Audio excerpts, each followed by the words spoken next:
வன்மையா கண்டிக்கிறேங்கன்னா குமுதம் நிருபர் அந்த புகைப்படத்தை பார்த்தேன்.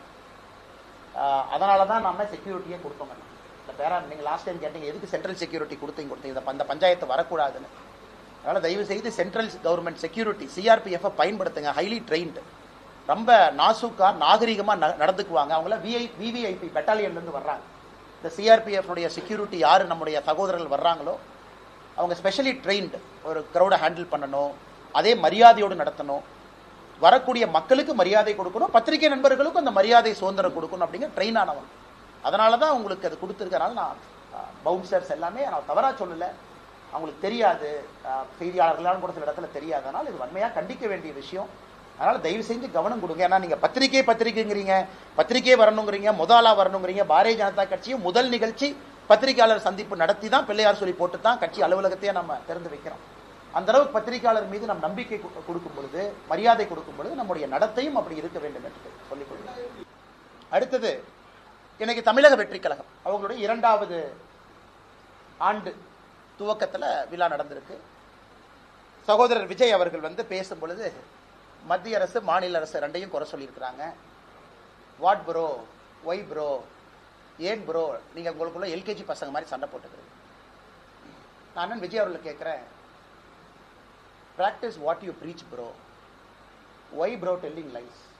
இது சகோதரர் விஜய் அவர்களுக்கு நான் சொல்றேன், உங்க குழந்தைக்கு 3 மொழி, நீங்க நடத்துகின்ற விஜய் வித்யாசிரம் பள்ளியில 3 மொழி, ஆனா தமிழக வெற்றி கழகத்தினுடைய தொண்டர்கள் குழந்தைங்களுக்கு 2 மொழி. What bro, practice what you preach bro. அதாவது சொன்னதை நீங்க என்ன வாழ்க்கையில் நடந்துக்கிறீங்களோ அதே மாதிரி செய்யுங்க ப்ரோ அப்படின்னு விஜய் அவர்களுக்கு தமிழக பாரதிய ஜனதா கட்சி சார்பாக இந்த நேரத்தில் நான் வலியுறுத்துகின்றேன். அதே நேரத்தில் கையெழுத்து இயக்கம் கெட் அவுட், கெட் அவுட்னு ஆரம்பிக்கிறாரு.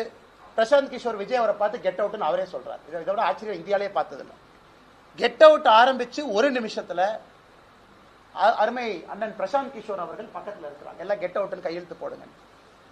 உன்னை ஆதவ அர்ஜுன் அவர் கையெழுத்து போடுறாரு, அண்ணன் புசி ஆனந்த் அவர் கையெழுத்து போடுறாரு. உன்னை பிரசாந்த் கிஷோர் அவர் நான் கெட் அவுட்னு சொல்லிட்டு கையெழுத்து போடாமல் எஸ்கேப் ஆகி போயிட்டார். அதனால இந்த கெட் அவுட் ஆரம்பித்த 30 செகண்ட்லயே இந்த கெட் அவுட்டுக்கான என்ன மரியாதை என்பது விஜய் அவர்களுக்கு ஆலோசனை சொல்லக்கூடிய சகோதரர் பிரசாந்த் கிஷோர் அவருடைய நடவடிக்கை நமக்கு காண்பித்து கொடுத்துருச்சு. அதனால இந்த கெட் அவுட் இதெல்லாம் ஒரு காரணத்திற்காக இருக்க வேண்டும். எங்கேயும் யாரும் எந்த மொழியும் திணிக்கல. அதனால practice what you preach bro, what bro, நீங்களே ப்ரோன்னு பொய் சொல்லாமா ப்ரோ.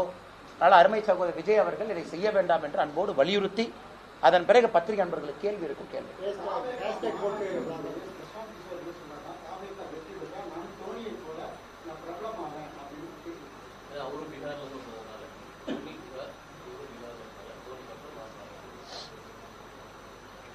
தோனி அவர்கள், ஆனா தப்பில்லை, பீகார்ல இருந்து ஒருத்தவங்க வர்றாங்க, தமிழ்நாட்டில் அவங்களுக்கு ஒரு பேர் கிடைக்குது, சந்தோஷம் தான். எல்லாம் இந்தியர்கள் தானே, நமக்கு எதாவது தமிழர்கள் எல்லோரையும் ஏற்றுக்கொள்றோம்ல, நம்ம யாரையும் நிராகரிக்கக்கூடியவர் தமிழர்களே இல்லையே.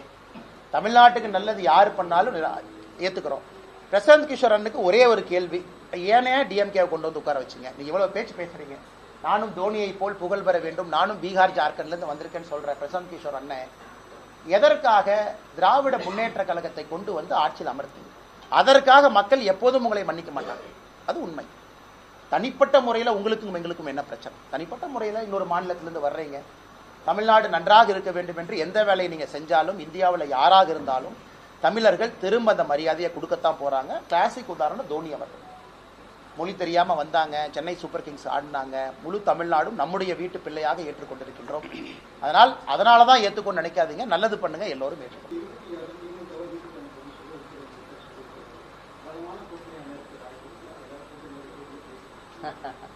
அண்ணா, இன்னைக்கு அமைச்சர் அவர்கள் சிவராத்திரி, மகா சிவராத்திரி ஈஷாக்கு போறாங்க. எங்களுக்கும் இந்த அற்புதமான நாளில் 3 கட்டிடத்தையும் திறந்து வைக்க வேண்டும் என்று வேண்டுகோள் விடுத்தோம். திறந்து வைக்கிறேன்னு சொல்லி இன்னைக்கு 3 கட்டிடத்தையும் திறந்து வச்சிருக்கிறாங்க. அமித்ஷாஜி அவர்கள் மிக தெளிவா சொன்னாங்க, எதற்காக திமுக வெளியே போகணும், வெரி கிளியர். ஆன்டி நேஷனலா இருக்கிறாங்க, ஆன்டி பீப்புளா இருக்கிறாங்க, மக்களுக்கு எதிராக இருக்கிறாங்க, பாரத நாட்டுக்கு எதிராக இருக்கிறாங்க, அவங்களுடைய நடவடிக்கை. அதனால் நிச்சயமாக 2026 பொறுத்தவரை எல்லோரும் யாரெல்லாம் நினைக்கிறாங்க, தேசிய ஜனநாயக கூட்டணிங்கிற வார்த்தையும் பயன்படுத்தி இருக்கிறாங்க, என்டிஏ பவருக்கு வரணும்னு சொல்லி இருக்கிறாங்க.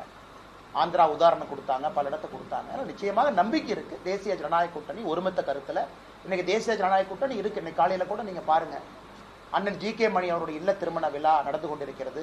அமித்ஷாஜி அவங்களால போக முடியல, லேட்டாக தான் வந்தாங்க. என்னை அனுப்பியிருந்தார், நீ போயிட்டு வாப்பான்னு. காலையில சேலம் போய் அவருடைய முகூர்த்தத்தில் கலந்து கொண்டு வந்து தொலைபேசி மூலமாக அமித்ஷா அவர்கள் ஜி.கே. மணி ஐயாவுக்கு தொடர்பு கொண்டு வாழ்த்து சொன்னாங்க. அதனால எப்பொழுதுமே பரஸ்பரமான ஒரு நல்ல சூழ்நிலை தான் தேசிய ஜனநாயக கூட்டணி இருக்கிறது.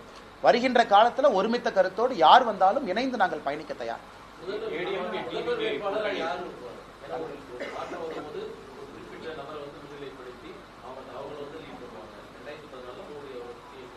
நியாயமான கேள்வி நியாயமான கேள்வி நியாயமான கேள்விதான் அண்ணன். உங்களுடைய இன்டெலிஜென்ஸ் நான் குறைஞ்சு மதிப்பில்லை. மக்கள் எதிர்பார்ப்பாங்க யாரை நாங்கள் நம்புறது, யார் எங்களோடு இருப்பாங்கன்னு.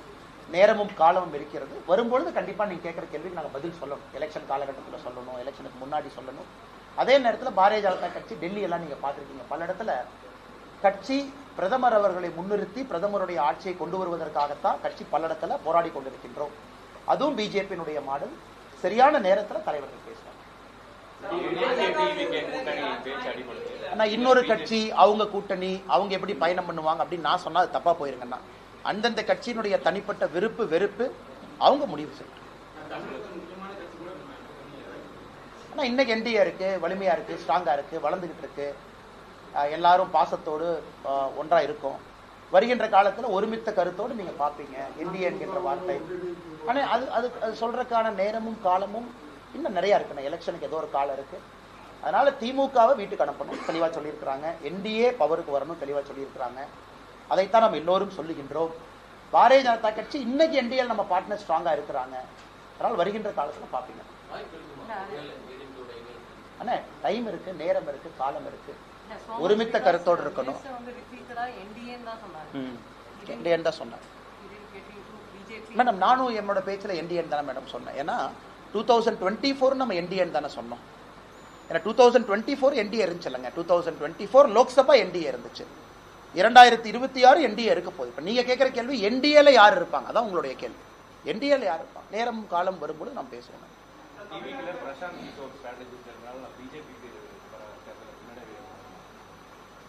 அண்ணே நான் யாரை பத்தியும் நான் தப்பா சொல்ற ஆள் இல்லைங்கன்னா, எல்லோரும் ஒரு ஸ்ட்ராட்டஜிஸ்டுக்குன்னு ஒரு ஸ்ட்ரென்த் இருக்கு, பவர் இருக்கு. அது பிரசாந்த் கிஷோர் அவர்களாக இருக்கட்டும், தமிழகத்தில் சுனில் கண்ணுகுலுன்னு ஒருத்தர் இருக்கார் அவராக இருக்கட்டும். இவங்க எல்லாருமே நான் எப்பவுமே வெளியிருந்து பார்க்கக்கூடிய ஆளுமைகள். நிறைய அவங்களுக்கு அரசியல் தெரியும். நான் சும்மா போற போக்கில் அப்படியே தேரை வாரி அரைக்க விரும்பல, தெரியும். அதே நேரத்தில் எந்த அளவுக்கு தெரியும் அது எனக்கு தெரியாது. ஏன்னா நாம களத்தில் இருக்கோம், கூட இருக்கோம், கீழே இருக்கோம், சுத்திக்கிட்டு இருக்கோம். நமக்கு எந்த அளவுக்கு தெரியும், அவர்களுக்கு எந்த அளவுக்கு தெரியும். ஒரு டீம் போட்டு வேலை பார்க்குறீங்க. இந்தியாவில் இருக்கக்கூடிய எல்லா பசங்களையும் ரெக்ரூட் பண்ணி தமிழ்நாட்டில் வேலை பாருன்னு டீம் வச்சிருக்காங்க. ஸோ அந்த பசங்களுக்கு எந்த அளவுக்கு தெரியும் எனக்கு தெரியாது. அதனால யாரையும் நான் குறைச்சி மதிப்பிடல. அதே நேரத்தில் களத்தில் இருக்கக்கூடிய ஒரு தொண்டனையும் தலைவனையும் குறைச்சி மதிப்பிடாதீங்கிறத நான் ஸ்ட்ராட்டஜிஸ்ட்டை சொல்றேன். ஏன்னா ஒரு ஸ்ட்ராட்டஜிஸ்ட் அரசியல் களத்தில் இறங்கும் பொழுதுதான் அந்த ஸ்ட்ராட்டஜிஸ்டுக்கு ஒரு பிரச்சனை இருக்கும். பீகார் கடுமையான அரசியல் களம், எளிதான ஒரு களம் இல்லை. ஜாதி அரசியல் நிறைந்திருக்கக்கூடிய களம். பிரசாந்த் கிஷோர் அவர்கள் அங்கே போயிருக்கிறாங்க, நின்னாங்க. நான் யாரையும் குறைச்சலாம் மதிப்பில். வருகின்ற காலத்தில் பிரசாந்த் கிஷோர் அவர்கள் வளர்வார்களா, ஜனசுராஜ் வளருமான்னு தொடர்ந்து பார்க்கணும். ஆனால் இந்த முறை நடக்கக்கூடிய பீகார் தேர்தலையும் என்டிஏ தான் ஜெயிக்க போகுது. எழுதி வச்சுக்கங்க. NDA will win. பிஜேபி கடந்த முறை போல பெரிய அளவில் பிஜேபி அங்கே எம்எல்ஏக்களை பெறப்போம். இன்னைக்கு நான் சொல்றது எழுதி வச்சுக்கணும். தமிழ்நாட்டுக்கு முன்னாடி நடக்கத்தான் போகுது. களத்தில் பிரசாந்த் கிஷோர் அவருடைய ஜனசுவராஜ் இருக்கத்தான் போகுது. தமிழ்நாடு எலெக்ஷனுக்கு முன்னாடியே நீங்க பார்க்கத்தான் போறீங்க. பிரசாந்த் கிஷோருடைய கட்சி இருக்கும், பிஜேபி இருக்கும், யார் அதிகமாக ஜெயிப்பாங்கன்னு பாருங்க. அதனால் லாங் ஸ்டாண்டிங்கா பாலிடிக்ஸ்ல நிக்கணும். 10 ஆண்டுகள் 20 ஆண்டுகள் கழிச்சு சில பேருக்கு வாய்ப்பு வரும். அதனால எல்லோருக்கும் நான் வாழ்த்துக்களை தெரிவிச்சுக்கிறேன். ஸ்ட்ராட்டஜிஸ்ட் வந்தனால கேம் மாறும். கோச் முக்கியமா, கேப்டன் முக்கியமா, பிளேயர் முக்கியமான எப்பொழுதுமே player first, captain second, coach third, spectator fourth.